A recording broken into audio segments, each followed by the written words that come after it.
it looks extremely chaotic. I don't feel chaotic.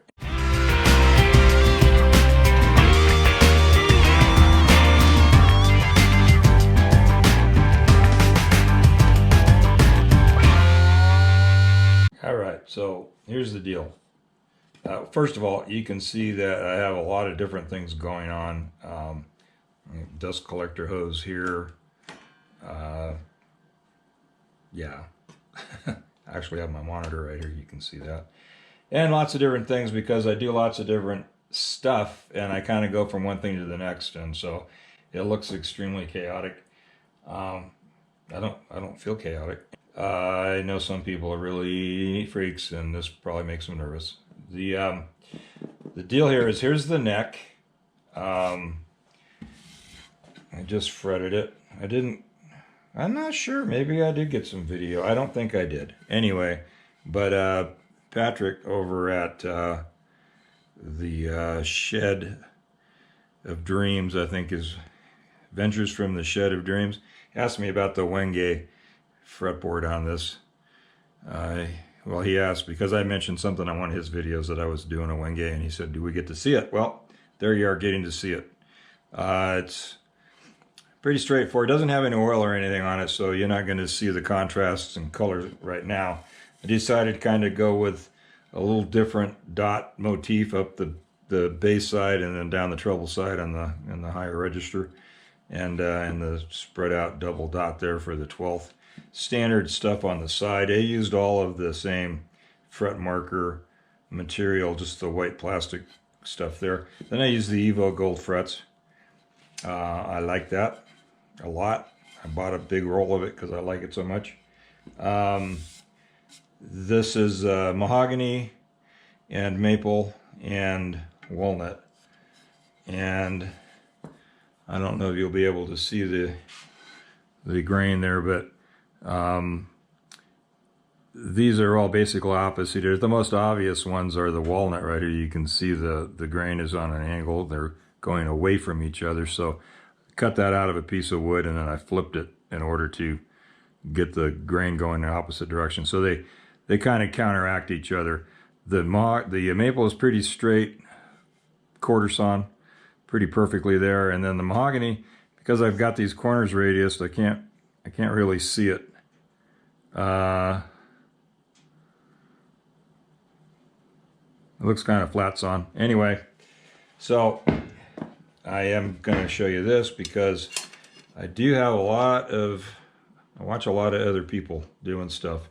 And I'm not saying anything's right or wrong. All I'm saying is that the reason I do what I do in the order I do it in. You can see this thing is still a big solid block. You can see that I radiused the fretboard. So I did the truss rod, I radiused and glued the fretboard on. Excuse me. I glued the fretboard on, put the truss rod and glued the fretboard on. Everything was flat. Did the inlays, it was flat. And then I did the radius, and then I did the fretwork. Now I can put this in my fret press because it's nice and flat. I don't have to find a caul or anything. Now when I do this neck, I'm going to have to, I'll probably won't carve it yet, but I'm going to have to put something under her to get it in the fret press and do all that to it. Or if I were hammering frets in, I could just support it, right under where I was hammering frets in at. But anyway, a lot of people say they want to do all this cutting and before they do their fret work or put their fretboard on even, just so that if there's any movement in the neck, they can counteract that. Well, we're going to go on the premise that if your neck was glued together, correctly, and you had good grain orientation, then you shouldn't really be having those issues. But it does happen. The first neck I made for my 2020 GBO bass twisted on me, and that's the only neck I've ever had twist on me. But you can see that this is completely flat, perfect, nothing's moved. Of course, it's a big chunk of wood. And then I have the same thing here. I just did the radius and I did the frets. Everything's totally flat, side to side. I did, route the sides off. All of that is perfect. Nothing's moved, gone anywhere. And I do this every time. because it facilitates certain aspects of the build, mainly the fretting and the radiusing. I do have a line drawn on here. I've decided to go with the 20 millimeter to a 25 millimeter at the 12th fret, which is very close to the fraction numbers that Fender puts out for their C neck. I have the StewMac guide, so I was just looking at their basic C profile. I'm not going to carve this in a basic C profile, but I'm using that depth.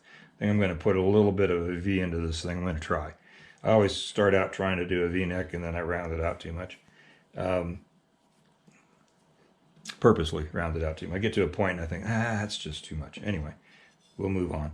So I got that all laid out. Now, this neck, I couldn't even tell you how long. It's been 2 or 3 years ago that I made this neck, maybe longer. And it's been sitting just like this, cut the truss rod channel. It has not been trued on either side. So the only thing that has been actually machined is the very top of this. And I didn't machine it and leave it setting on purpose.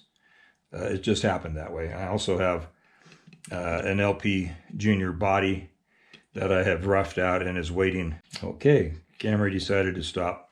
I have an LP Junior body, a mahogany body that's going to be, I think, TV yellow. That's been the plan all along. And I think that's what I made this neck for. This is actually the, and it's probably why it's cut out, actually, is because I glued up a big block and I cut 2 necks out of it. And I'm pretty sure that actually the other side of this neck is the other LP Junior I did. That is in Pennsylvania, I think is where that ended up at, the skull top guy. So yeah, anyway, I decided, well, hey, let's have a look at this one and see how flat it is. And I know this isn't neck carving, so if you clicked on this for a neck carve, I'm sorry, but I'll get there. You probably can't see in the camera, and I could say it's perfectly flat, but it's got about 2 or 3 thousandths of relief in the neck, actually, and it's even from side to side. It hasn't twisted or anything, and I haven't machined these edges, so I couldn't tell you if they moved at all. But point being is, it was stable wood. It stayed stable. That 2 or 3 thousandths of relief in this isn't going to hurt a thing. When I glue my necks up, I use this saw table right here, and I use this as a flat edge. And so I have my my fretboard sandwiched in between a flat straight edge and my neck, and I'll glue all that together, and it will glue up perfectly flat.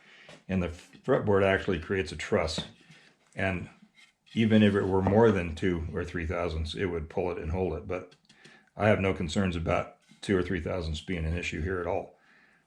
So, in fact, you wouldn't even, if I did glue it up and it had a relief in it, in the neck, you wouldn't notice that if I were to sand 3 thousandths out of the neck relief, on either end of this thing. So that's a moot point. But just showing you that necks,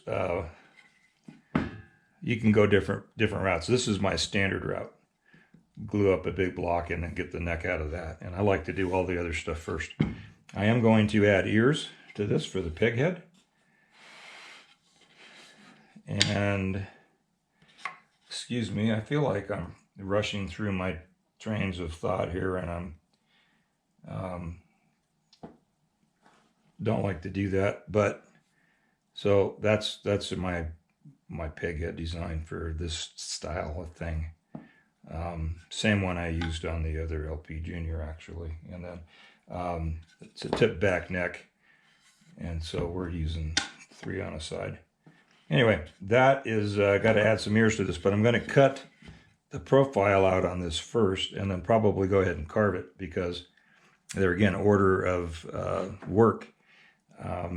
If I put ears on this thing, then it's going to be going through the bandsaw really cattywampus, and there's no reason to do that and fight it. So it's not actually straight or flat from the front to the back anyway. There is some difference, so it's not going to be perfectly flat going through the bandsaw, but better than if I were to glue ears on it. And just happen to have this piece laying here because this will probably become the ears. I'm going to clean an edge up and see how my color match is.